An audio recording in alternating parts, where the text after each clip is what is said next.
I once asked a cleaner, "Auntie, what is the hardest part of your job?" And she said, "People." It made me sad to hear that some parents and even grandparents, they would pull their children away from her and say, "Dirty, dirty." My name is Ames, and I'm the author of the children's book series called The Invisible People. I'm also a wife and a mother of 3 very young children. The Invisible People series features stories of marginalized members in society. It all started when I was doing my urban studies program in the seminary, and my course-mates and I, we interviewed various organizations working with foreign domestic workers, migrant workers, and other groups of people.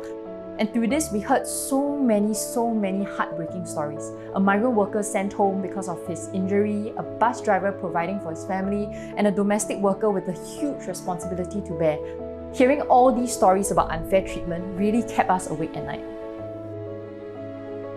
So as my team and I thought about how best to shed light on the topic, we landed on a storybook format. We felt that children are really the least prejudiced and the most receptive audience of the lot. From my personal experience, children are the ones who are always reminding me to show love to others, always saying hello first, being ever ready with a smile for a stranger, asking me, "Do you have extra ponchos for the construction workers? Do you have extra cold drinks for the delivery man?" I think I've learned a lot by watching them, honestly. So the first draft of our project ended up focusing on the storyline of a domestic worker's journey in Singapore. So one thing led to another, and by faith, I decided let's publish this book as a physical one. Looking for a publisher was really challenging. I was an unknown author, so we went from company to company, begging someone, anyone, to read these stories. And almost 1.5 years later, Graceworks decided we'll be your publisher. I was very grateful for JL. She's my ex-student, and she came along for this crazy ride. She actually started the sketches before we found a publisher. Talk about having faith, right? My publisher was keen on a whole book series, and they asked me, who else can we feature? Just as well, my other classmates were working on other groups of people, so I just leveraged on their research, dug a little bit more, and collected some of my own stories, and then the next 2 books came out of that.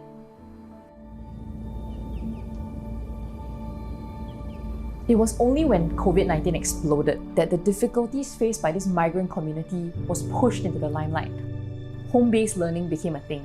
Students had to go online, and that's when they started to look for Singaporean literature that talked about this group of invisible people. So one of the books, Uncles at Work, it garnered much attention. This led to an exponential increase in interest in schools on the Invisible People series.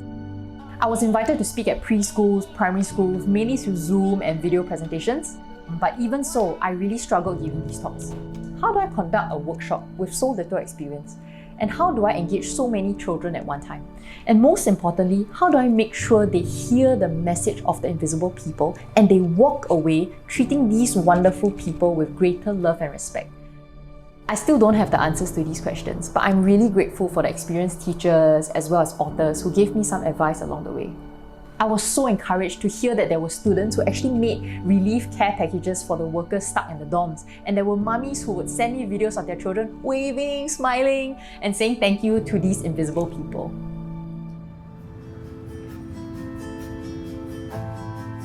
It wasn't a bed of roses though.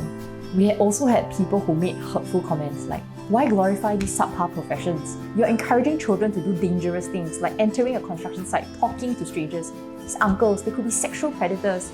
Or you have no idea how to write a children's book series." But you know what? God really gave me a peace that surpasses all understanding.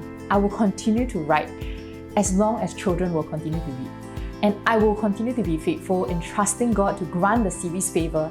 I plant the seed, teachers may water it, but at the end of the day, it's going to be God who will move the children's hearts to affect change in our society.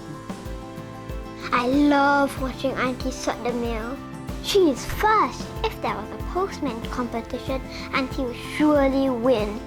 We recently launched the last 3 books in the Invisible People series, Auntie Postman, Akong's Uniform, and The Night Shift. Compared to the first 3 books, these 3 are really focusing on occupations that are common.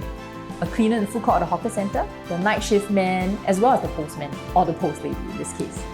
These are everyday people we all have access to, and I hope that these stories can heighten awareness for these groups. Small. You test the ball? Test the ball first? No.